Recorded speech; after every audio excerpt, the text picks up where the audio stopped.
Hello and welcome to the India news destroyer. This is Chetan. क्या अब समय आ चुका है कि बांग्लादेश के दो टुकड़े कर दिए जाएं?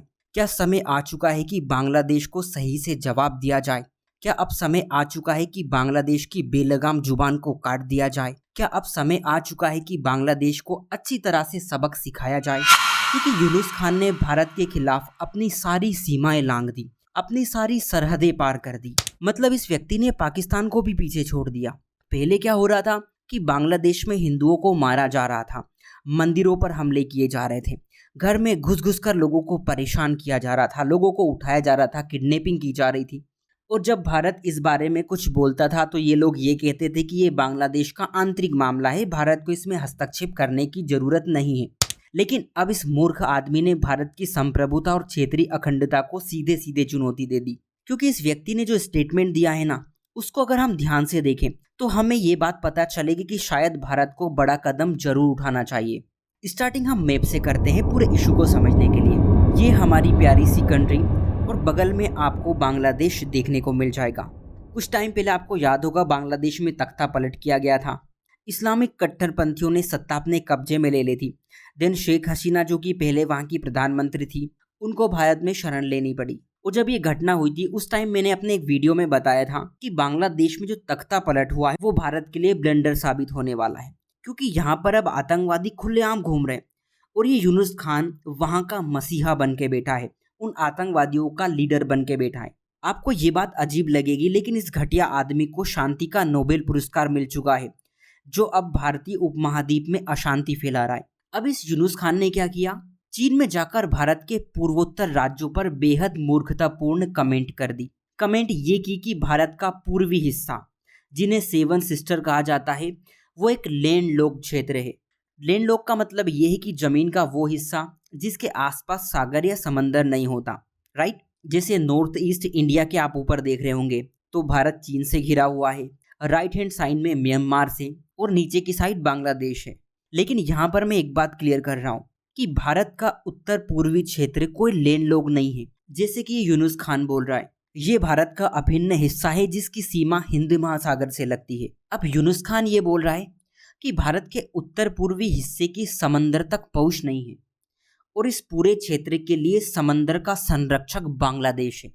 ये व्यक्ति सिर्फ यही नहीं रुक रहा है, आगे ये बोलता है कि यहाँ पर चीनी अर्थव्यवस्था को बढ़ाया जा सकता है। ये हमारे उत्तर पूर्वी क्षेत्र की बात हो रही है। लेकिन यूनुस खान ने ये जो स्टेटमेंट दिया इसका मतलब क्या है? देखिए, इसका कोई मतलब नहीं है बल्कि इसके पीछे एक बड़ा मकसद है। वो क्या है मैं आपको आगे बताऊंगा। लेकिन बड़ा सवाल ये है कि इस यूनुस खान ने अपनी गंदी जुबान पर भारत के उत्तर पूर्वी क्षेत्र का नाम आखिर लिया कैसे? दूसरा सवाल ये है कि तू तेरा देश देखना, खुद की कंट्री देख, भारत के बारे में तेरी बोलने की इतनी हिम्मत कैसे हो गई? तीसरा सवाल है कि बांग्लादेश किस अधिकार से भारत के उत्तर पूर्वी राज्यों के बारे में कुछ बोल सकता है? मेन बात यह कि बांग्लादेश का मकसद बहुत भयानक है। ये अपने स्टेटमेंट के जरिए ये दिखाना चाहता है कि भारत की मुख्य भूमि से उत्तर पूर्वी राज्यों की कनेक्टिविटी कमजोर है। दूसरी बात, यूनुस खान ये दिखाना चाहता है कि अगर भारत को समंदर के रास्ते अपने उत्तर पूर्वी क्षेत्र में जाना है तो बीच में बांग्लादेश खड़ा है, उसे बांग्लादेश से परमिशन लेनी पड़ेगी।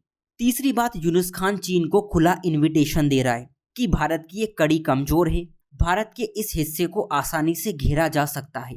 कमजोर कड़ी इसलिए क्योंकि भारत और उत्तर पूर्वी राज्यों को सिर्फ एक पतली सी गली जोड़ती है। इस गली को अपन सिलीगुड़ी कॉरिडोर कहते हैं। ये सिलीगुड़ी कॉरिडोर सिर्फ 22 किलोमीटर चौड़ा और 60 किलोमीटर लंबा है। आपने भी सुना होगा इसके बारे में। मतलब 22 किलोमीटर चौड़ी एक जगह भारत और उसके उत्तर पूर्वी हिस्से को जोड़ती है। ये कॉरिडोर इतना संवेदनशील है कि अगर भारत चौकन्ना ना हो तो दुश्मन इस पर कब्जा करके उत्तर पूर्वी राज्यों को आसानी से भारत से अलग कर सकता है। चौथी बात, यूनुस खान ने ये भी बोली है कि बांग्लादेश चीन की संप्रभुता की रिस्पेक्ट करता है। लेकिन क्या इसका मतलब ये निकाला जाए कि चीन ने भारत का जो हिस्सा अवैध रूप से कब्जे में ले लिया है, ये आदमी उसकी बात कर रहा है? क्या इसका मतलब ये निकाला जाए कि चीन की नज़र भविष्य में जिन जगहों के हड़पने की है, बांग्लादेश उसमें उसका साथ देगा? क्या इसका मतलब ये निकाला जाए? क्योंकि मंशा तो क्लियर यही लग रही है। एक बहुत बड़ी कंट्रोवर्सी इस आदमी ने खड़ी कर दी। कंट्रोवर्सी नहीं बल्कि ये भारत के सामने एक रणनीतिक खतरा बन चुका है। और अगर इसका समय पर इलाज नहीं किया गया तो ये व्यक्ति भारत को इसी तरह बदनाम करता रहेगा। वैसे भारत के उत्तर पूर्वी राज्यों ने इसका जमकर विरोध किया है कि भारत को इसका अच्छे से आंसर देना चाहिए, भारत को कड़ा विरोध दर्ज करवाना चाहिए, इवन बांग्लादेश के तो टुकड़े तक कर देने चाहिए। ये बातें भी निकल कर आई है इंडिया में। हाँ बिल्कुल, मैं भी सहमत हूँ, क्योंकि वो आंख नहीं बचनी चाहिए जो भारत की तरफ उठाकर देखी जाती हो। अगर हम पाकिस्तान के 2 टुकड़े कर सकते हैं तो बांग्लादेश किस खेत की मूली है। बड़ा सवाल यह है कि यूनुस खान ने आखिर ऐसी छोटी हरकतें की क्यों। मेन रीजन है चीन को खुश करना। ये व्यक्ति चीन को ये संकेत दे रहा है कि वो चीन के हर नापाक मंसूबों में उसका साथ देगा। लेकिन क्यों? पैसों का चक्कर है बाबू भैया, पैसों का चक्कर है। इस मैटर को आप समझो। चीन बांग्लादेश को कर्ज देने में चौथे स्थान पर है। सबसे ज्यादा बांग्लादेश को कर्ज जापान देता है, फिर वर्ल्ड बैंक, फिर एशियन डेवलपमेंट बैंक और चौथे नंबर पे चाइना। अब बांग्लादेश के ऊपर चीन का करीब 8 से 10 बिलियन डॉलर का कर्ज है। मतलब बांग्लादेश ने चीन से 8 से 10 अरब डॉलर की उधारी ले रखी है। अब पैसा उधार तो लिया है, चुकाना भी पड़ेगा। इंटरेस्टिंग बात यह कि बांग्लादेश को ये पैसा 3 से 4% की ब्याज दर पर वापस लौटाना है। अब इनकी सांसें फूल रही कि इतना सारा कर्जा ये लोग आखिर लौटाएंगे कैसे। इसीलिए यूनुस खान चीन जाता है और चीन से ये बोलता है कि आप इस ब्याज दर को 1 से 2% पर ले आओ, और चीन इनकी ये बात मान जाए, इनके कर्ज की ब्याज दर में कटौती कर दें। चीन बांग्लादेश के स्टेटमेंट से खुश हो जाए। इसीलिए बांग्लादेश ने भारत के बारे में ये अनाप शनाप बातें बोल दी। अगर आप चैनल पर नए हैं तो लाइक सब्सक्राइब जरूर कर लेना। सो आज के लिए इतना ही। Take care and thank you.